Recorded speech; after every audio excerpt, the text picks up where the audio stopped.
In this video, you will learn how to properly plan your shots with the correct spin you need to get the best position for your next shot. When analyzing this rack, there is one thing that should immediately come into your mind. It is the problem with that 5 ball. Later on in the rack, the 5 ball won't pass the 9 ball, so we will have to shoot the 5 ball into that pocket.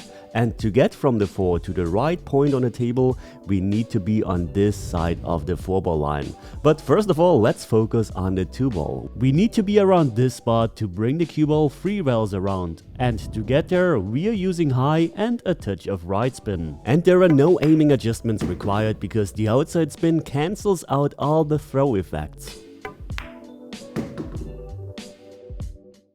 Not exactly the point, but it's good enough. We have the right angle. Now let's see what angle we want to have on that 3 ball. And to get nicely from the 3 to the 4, we're going to use that angle and just bring the cue ball 1 rail out towards the 4 ball. To find out what spin and speed is required to get position on the 3, I like to stand behind the aiming line. This helps me to visualize which cue ball's path is realistic. And based on that, I'm going to choose the spin and speed. Here, a lot of left spin below center is required. And once again, from that distance, with that amount of spin and speed, no aiming adjustments are required.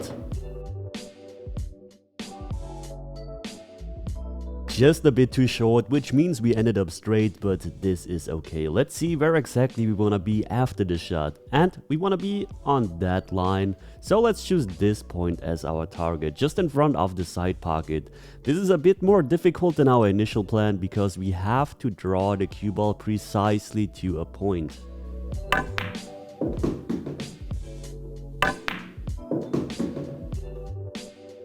Looking pretty good. We want to see how we want to get from the 5 ball to the 6 ball. Don't want to be straight. We want to have a bit of that angle to come either directly to the 6 ball or into the rail and back out.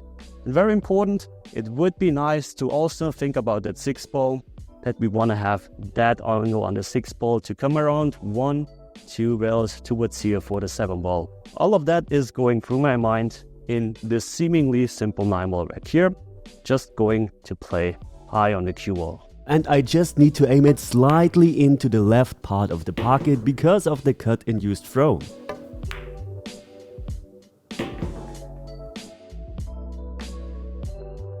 What angle do we have? Just a tad too soft, otherwise the cue ball would have been here. So now I'm just rolling that ball in with left spin to get as close as possible towards the 6 ball. And very important, here we have to aim pretty full on the 5 ball because the cue ball will make a slight curve because of the cue elevation and we have spin-induced throw.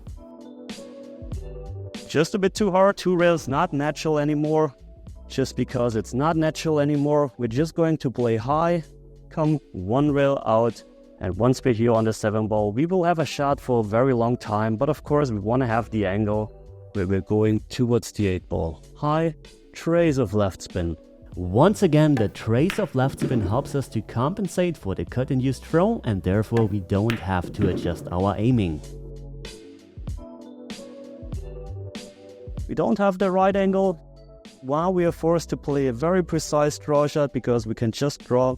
So we either draw just anywhere from here to here is fine, or if we're going for the side pocket, I would say anywhere from here to here is fine.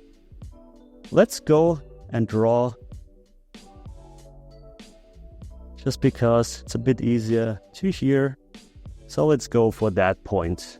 If you didn't understand yet what I've meant before with we don't have to adjust our aiming, look at this straight-in shot. Here we can hit the 7 ball full in the face. This means we were hitting the real ghost ball point, and this happened before where we didn't have to compensate. Also cheated the pocket a bit to get closer to the 8. And now, with a perfectly straight shot, I want to go over to the 9 once again. This is the straight line. So I think just with a high ball, if I'm ending around here, this is ideal. No spin on the cue ball, just high on the cue ball.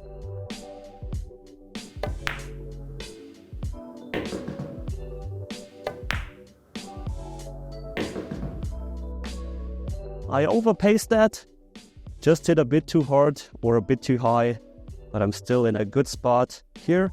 just going to use high and a touch of right spin that helps me making the ball. And if you now want to see how all of this works together in a real match, then you should definitely watch this video. There is a ton to learn from and it's one of my best videos so far.